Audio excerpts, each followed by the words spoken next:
Hello everyone, what's up, Meenakshi here, welcome back to my channel. आज मैं बहुत ज़्यादा अच्छे मूड में हूँ। I don't know, nothing has happened, but for some reason I am feeling really very productive and over excited. आपको मेरी tone से सेंस भी हो रहा होगा। And this video is also very raw. इसका कोई प्लान नहीं था, बहुत रैंडमली मैंने बस डिसाइड किया कि मुझे इस टॉपिक के बारे में बात करनी है, and that's why I thought I will give this shot. Now this over excited tone could also be to overcompensate the fact that I'm not having a good hair day today. Actually I was due for my head wash today, but फिर मुझे आलस आ गया तो मैंने बाल wash नहीं करे, and अभी मुझे बहुत ज़्यादा अजीब सा लग रहा है। बट आइडियली मुझे आज फिल्म भी नहीं करना चाहिए, but I just felt like talking to you guys about this, so I thought I just come here and randomly start talking. तो मैं पहले कह दे रही हूँ, ये वीडियो बहुत ज़्यादा रॉ होगा, कैजुअल होगा, it's not very well scripted. I had not thought much about it. It's just this idea hit me कि कई बार थोड़ी सी आपकी अवेयरनेस भी होती है, बट कई बार हमारे जैसे लोगों की वीडियोस देख देख के भी आपको एक क्यूरियोसिटी होती है कि मार्केट में जो हर नया प्रोडक्ट आ रहा है, everybody feels like trying it out. मुझे ये भी चाहिए, मुझे ये भी चाहिए, शायद मैं ये यूज़ कर लूँ तो मेरी स्किन और अच्छी हो जाए, और अच्छी हो जाए, एंड मतलब और अच्छी स्किन अचीव करने के चक्कर में हर चीज़ ही हम ट्राई करना चाहते हैं। नाउ फर्स्ट ऑफ ऑल मैं यहाँ पे एक वो डिफ्रेंसिएशन मार्क कर देना चाहती हूँ कि हमारे पास हमारे जैसे लोगों के पास बहुत सारे प्रोडक्ट्स होते हैं, बट उसका एक रीज़न है। कुछ प्रोडक्ट्स हमें पीआर में भी आते हैं, कुछ प्रोडक्ट्स हम अपने आप से खरीदते हैं, कुछ प्रोडक्ट्स आप लोगों की वीडियो रिक्वेस्ट पूरी करने के लिए हमको लेने पड़ते हैं। लेकिन प्रैक्टिकली स्पीकिंग अगर कोई ये प्रोफेशन में नहीं हो तो उसे गिन के 4 या 5 प्रोडक्ट से ज़्यादा की ज़रूरत नहीं है अपने रूटीन में। Like you can count it on your finger tips. You actually do not need all of that. And market में जैसे जैसे नए एक्सप्लोरेशन होते रहते हैं, नए नए तरह के प्रोडक्ट्स आते रहते हैं, तो हम नए नए प्रोडक्ट्स ऐड तो करते जाते हैं अपने स्टैश में, लेकिन पुराने वालों से उनको निकालते नहीं रहते हैं, तो एक होल्डर बन जाते हैं और फिर हमें भी समझ नहीं आता क्या वर्क कर रहा है, क्या नहीं वर्क कर रहा। तो I thought through this video I would try to tell you about those products which are not bad products necessarily. Some of them are bad also, but they are absolutely unnecessary. Either they are overhyped, marketing gimmicks हैं, you are made to feel that way that you need to have them, कि कुछ उससे बहुत ही skin कुछ 10x glowing हो जाएगी। Over hyped products हैं, over rated products हैं, और एब्सोल्युटली अननेसेसरी हैं ये स्किन केयर प्रोडक्ट्स। आपको इनकी बिल्कुल भी ज़रूरत नहीं है। So basically this video is going to be information packed. My main purpose is to just share my thoughts on this topic with you guys, basis my own experience in this industry so far. जितना मुझे idea है skin care trends का, products का, तो जो information मैं आपके साथ एज फ्रेंड्स शेयर करना चाहती हूँ उसी के बारे में ये वीडियो होगा। सॉर्ट ऑफ इंटरेक्टिव होगा, आप अपना एक्सपीरियंस और अपना जो फीडबैक है वो भी मेरे साथ शेयर कर सकते हैं। So that kind of a raw interactive video it's gonna be, and not a typical one that I usually do. So I really hope that I do justice to it and you do not get bored. So if you do want to explore more about this, then please keep on watching. Alright, so let's begin with product number 1, which is toners. Now don't get me wrong, it's not to say that toners are bad. They are of course not bad. मैं भी use करती हूँ, आप भी use करते हैं। अगर आपको अच्छा लगता है आप यूज करें, पर मैं ये कह रही हूँ कि टोनर्स की आपको जरूरत अब नहीं है आज के जमाने में। टोनर्स का एक पर्पस हुआ करता था, आज वो रीजन ही खत्म हो गया है। लाइक पहले क्या होता था, जो फेस वॉशेस होते थे उनमें सोप वाला फॉर्मूला होता था, तो वो अल्कलाइन कर देता था, स्किन के पीएच को खराब कर देता था, स्किन के बैरियर को खराब कर देता था।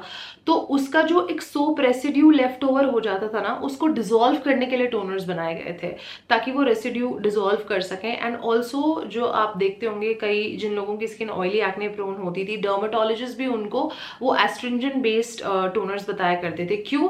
क्योंकि उनमें ड्राइंग अल्कोहल होते थे, तो वो अल्कोहल क्या करते हैं, एस्ट्रिंजेंट का काम करते हैं, तो उससे आपके जो पोर्स होते हैं ना, उनको एक बहुत ही रिफाइंड और एक बहुत स्किन को टाइट और ब्राइट सी लुक मिलती है। तो देखने में हमें बहुत एक टाइटनिंग सा इफेक्ट फील होता है कि अरे वाह हमारे पोर्स श्रिंक हो गए। It's not what a toner does. वो इफेक्ट काफ़ी सुपरफिशियल लेवल पे होता है और बहुत ज़्यादा टेम्प्रेरी होता है। वो कोई एक सस्टेनेबल लॉन्ग टर्म इलाज नहीं है उस चीज़ का। आज की डेट में क्या होता है, अब जो क्लेंजर्स बनाए जाते हैं, जो फेस वॉशेस बनाए जाते हैं, उनका फॉर्मूला ही सोप बेस्ड नहीं रहा। तो अब बहुत सारे मेजॉरिटी ऑफ द क्लेंजर्स बहुत अच्छे आने लगे हैं जिनका फॉर्मूला बहुत माइल्ड होता है। तो अब आपको टोनर की ज़रूरत नहीं है ऐसे किसी भी रेसिड्यू को डिसॉल्व करने के लिए।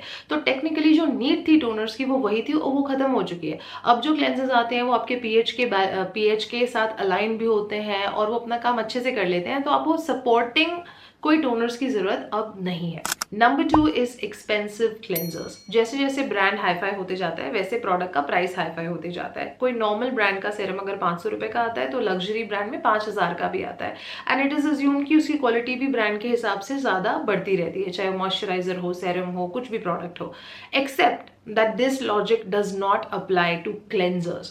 Cleanser more or less, चाहे वो फार्मेसी ब्रांड हो, अफोर्डेबल ड्रग स्टोर ब्रांड हो, चाहे वो लग्जरी स्किन केयर ब्रांड हो, मेनली एक अच्छा क्लेंजर जो होता है, अगर आप खुद सोचिए, उसका मेन काम स्किन को क्लीन करने का होता है। वो एक वॉश ऑफ प्रोडक्ट है, वो 60 सेकंड से ज्यादा हमारे फेस पे रहता भी नहीं है। उसका मेन कॉम्पोजिशन होता है a bunch of emulsifiers and surfactants, जिसमें एबिलिटी होनी चाहिए to dissolve the oil and water soluble sort of impurities and dirt from your skin, right.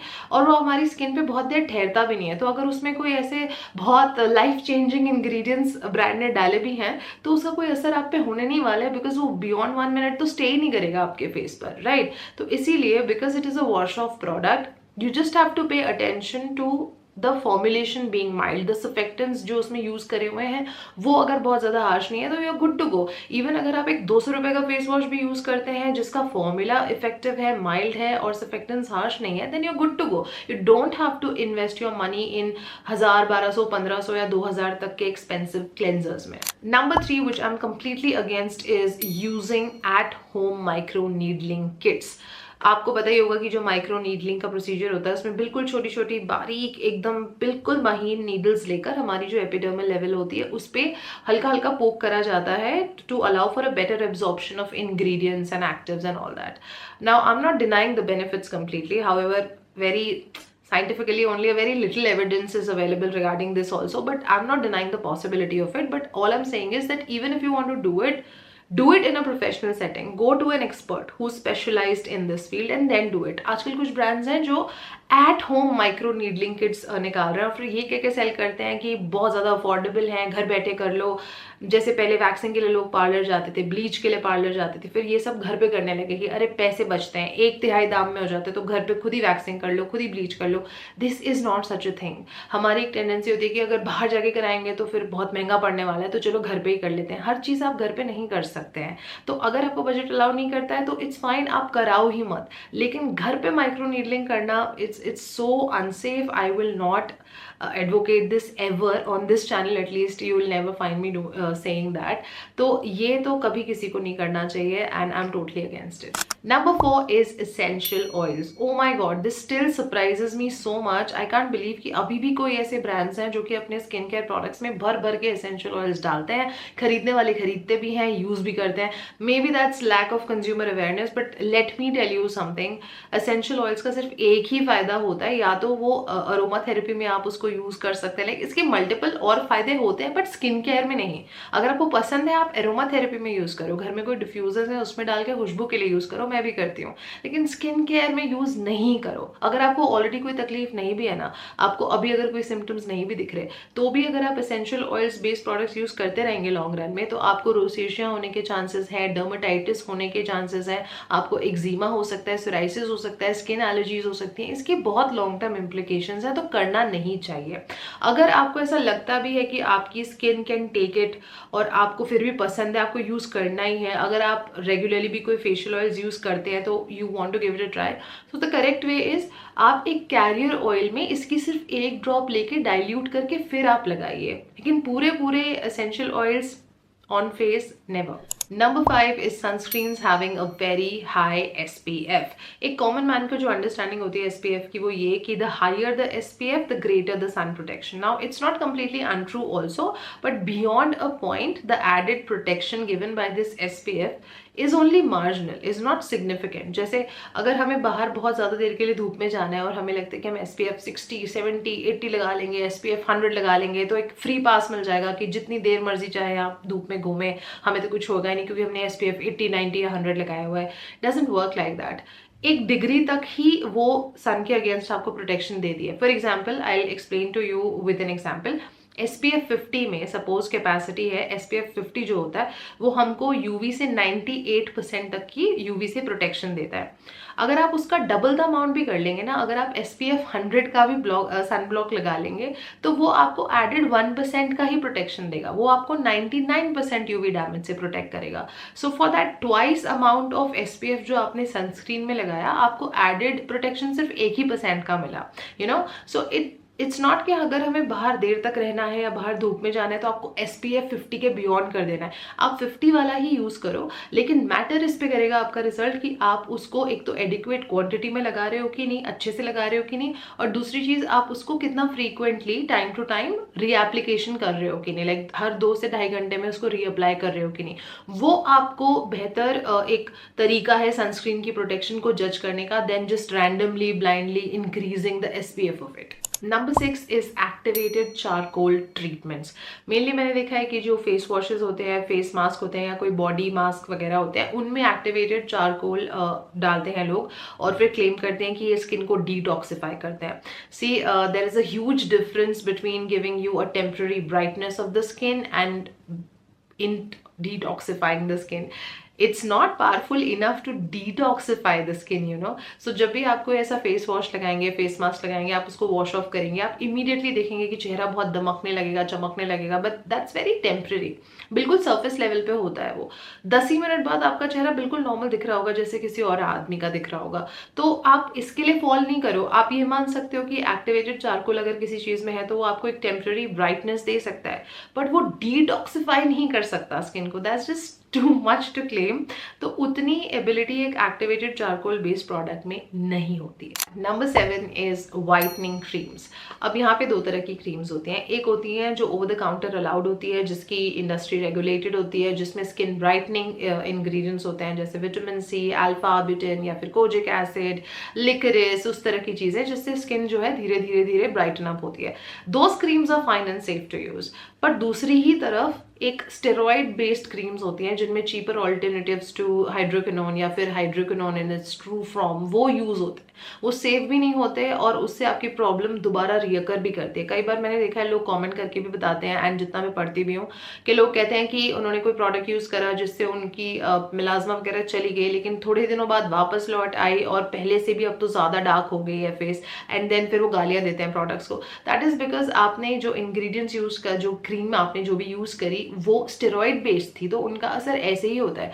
For example मैं आपको पर्सनल एग्जाम्पल देती हूँ। मेरे घर में मेरी हाउस हेल्प जो आती है, बहुत सालों से काम करती है, उसके फेस पे बहुत बड़े बड़े मिलाजमा के पैचेस हैं। एंड एक दिन फिर मैंने उसको देखा कि उसकी स्किन बिल्कुल क्लियर थी जब वो घर आई, and I asked her what did you do, like I was curious to know उसने ऐसा क्या करा लिया।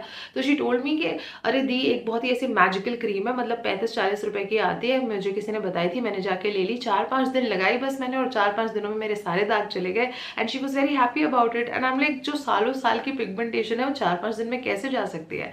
एंड कुछ ही महीनों के बाद नाउ जब अब मैं उसे देखती हूँ, अब उसके पहले से भी ज्यादा बड़े बड़े और डार्क मिलाजमा पैचेस हो गए हैं।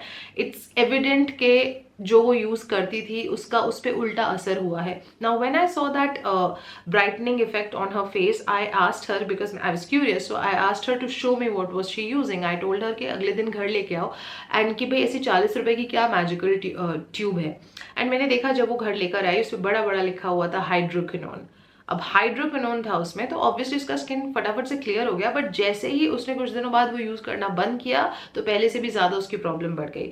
तो मैं आपसे इन अ नटशेल ये कहना चाहती हूँ कि अगर आप अपनी स्किन को 1-2 शेड्स लाइटन अप करना चाहते हैं, उसमें डेफिनेटली कोई ऐसी शर्म की बात नहीं है, लेकिन सेफ इंग्रेडिएंट्स यूज करें आप उसके लिए। जैसे मैंने बताया अल्फा ब्यूटेन, विटामिन सी, उस तरह की चीजें अगर कर रहे हैं तो वो बिल्कुल गलत नहीं है। लेकिन स्टेरॉइड बेस्ड या हाइड्रोक्विनोन बेस्ड अगर व्हाइटनिंग क्रीम्स आप यूज करते हैं तो that is a big no no. You should immediately stop using that. Number 8 is cellulite and stretch mark creams. I'm sorry to break it out to you, लेकिन अगर कोई भी brand आपको ये प्रॉमिस करके झूठे सपने दिखा रहा है कि आपके स्ट्रेच मार्क्स क्योर कर देगा या हमारी क्रीम यूज कर लो सेल्यूलाइट दूर हो जाएगा, तो वो आपसे झूठ बोल रहे हैं। देखो, सेल्यूलाइट जो होती है वो एक नॉर्मल एजिंग प्रोसेस होती है, जो कि औरतों को एक टाइम के बाद होती है, किसी किसी जेंट्स में भी वो होती है, और वो डर्मिस लेवल पे होती है। तो कोई भी प्रॉब्लम जो हमारी डर्मिस लेवल पे होती है वो किसी टॉपिकल प्रोडक्ट से ठीक नहीं करी जा सकती। It's as simple as that.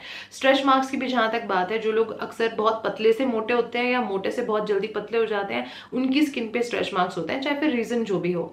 आप अगर पहले से उसके लिए प्रिपेयर्ड हैं तो आप स्किन को थोड़ा सा उसके लिए प्रेप कर सकते हैं, उसको एक्स्ट्रा हाइड्रेट कर सकते हैं। जैसे प्रेग्नेंट जो लेडीज होती हैं उनको पता होता है कि प्रेग्नेंट होंगे तो स्किन थोड़ी सी वो एरिया एनलार्ज होने वाला है, तो पहले से ही उस पर कोकोनट ऑयल या इस तरह से मसाजिंग वगैरह शुरू कर देती हैं, आलमंड ऑयल वगैरह, थोड़ा सा उस एरिया को हाइड्रेट करके आप उस प्रॉब्लम को 19-20 कम कर सकते हैं। लेकिन अगर आपको ऑलरेडी वो स्ट्रेचिंग हो चुकी, चाहे आप सेल्यूलाइट की बात करें या फिर स्ट्रेच मार्क्स की, अगर ऑलरेडी हो चुकी है तो फिर वो किसी क्रीम से दूर नहीं हो सकती। अगर आप डॉक्टर्स लोगों को भी पूछोगे वो यही बताते हैं कि कुछ हद तक आप अगर उस पर फर्क करना चाहते हो तो जो फिजिकल मसाजेस होती हैं या फिर जो एक एक्सरसाइजेस वगैरह होती हैं, वर्कआउट जाके करना जिसको कहते हैं, उन चीज़ों से फिर भी 19-20 फर्क पड़ सकता है। लेकिन ये जो सारे क्रीम्स होते हैं ये सब झूठे प्रोमिसेस होते हैं। क्रीम्स और ऑयल्स, इन सब से स्ट्रेच मार्क्स दूर नहीं होते हैं।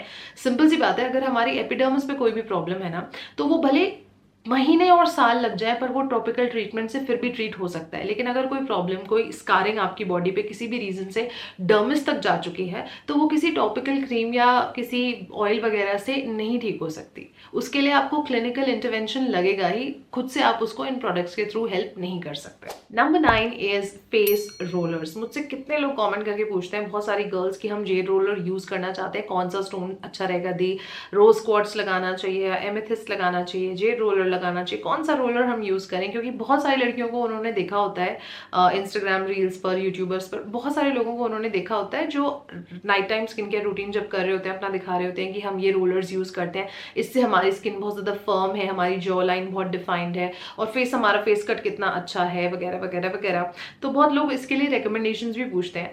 इसीलिए मैं वंस एंड फॉर ऑल आप सबको ये बता देना चाहती हूँ, जो मेरा पर्सनल खुद का ओपिनियन है, ये रोलर्स काम नहीं करते हैं। ट्रस्ट मी, आप इन पे बहुत सारा पैसा डाल रहे हैं पर ये रोलर्स, स्किन, इनके दूसरे बेनिफिट्स हो सकते हैं लेकिन स्किन सैगिंग में फिजिकली ये प्रोडक्ट्स आपको हेल्प नहीं कर सकते। इनका एक बहुत टेम्पररी कूलिंग इफेक्ट होता है। इट्स द फॉर एग्जाम्पल, जैसे आपने कटरीना कैफ का वो वीडियो देखा होगा या फिर बहुत सारे सेलिब्रिटीज करते हैं, किसी इवेंट में जाने से पहले जब अपनी स्किन प्रेप करनी होती है तो आइस फेशियल करते हैं, एक बाउल में भर के बहुत सारी आइस क्यूब्स डाल के उसमें अपना फेस डंक करते हैं 1 मिनट के लिए। या फिर मैं खुद भी कई बार करती हूँ, जब मुझे थोड़ा ग्लोइंग सा फेस किसी पार्टी के लिए रेडी होना होता है तो कई लड़कियां मेकअप लगाने के पहले आइस क्यूब रब करती हैं 60 सेकेंड्स के लिए फेस पे।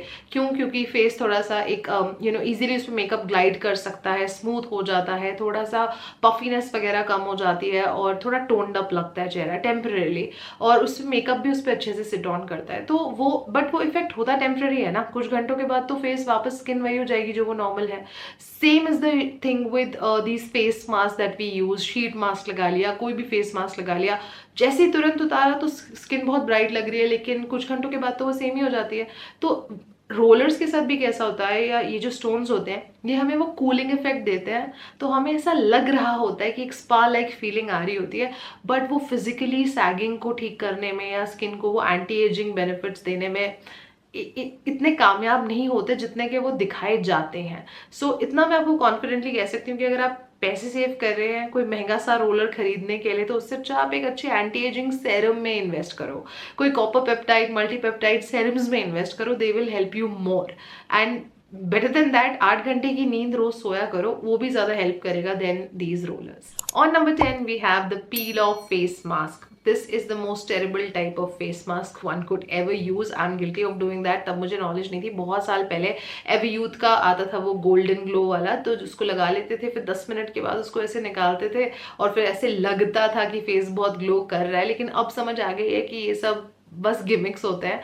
तो सिल्वर हो, गोल्ड हो, जो पैकेजिंग, जो खुशबू होती है, तो जिन लोगों ने कभी यूज नहीं करा है, जिनको नहीं पता है, उनको मैं बता दूं होता कैसे है कि मास्क की तरह लगाना होता है फेस पे, क्विकली वो ड्राई हो जाता है, फिर उसको 10-12 मिनट हम छोड़ देते हैं, एक फिल्म सी क्रिएट हो जाती है फेस पे, और 10-12 मिनट के बाद जब वो थोड़ी ड्राई हो जाए तो उसे इस तरह से पील ऑफ करते हैं एक मास्क की तरह। तो उसके बाद ऐसे लगता है कि स्किन बहुत ज्यादा ग्लोइंग हो गई है, ब्राइटन अप स्किन टोन हो गया है।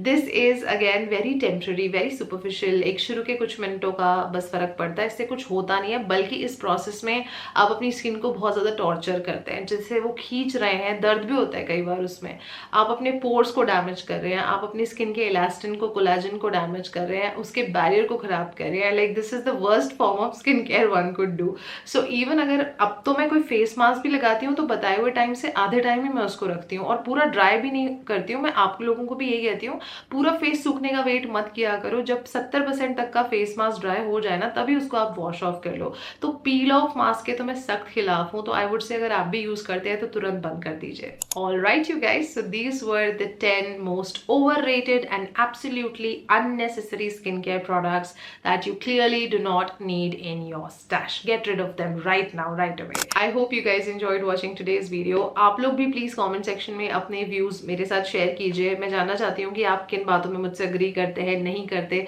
आपको क्या लगता है ये स्किन केयर प्रोडक्ट्स के बारे में, आपका पर्सनली क्या टेक है। I would love to read that, so please leave it in the comment section below. And that's it for today's video, guys. I'm going to see you very soon in my next one. And until then, take good care of yourselves. I love you all and stay beautiful.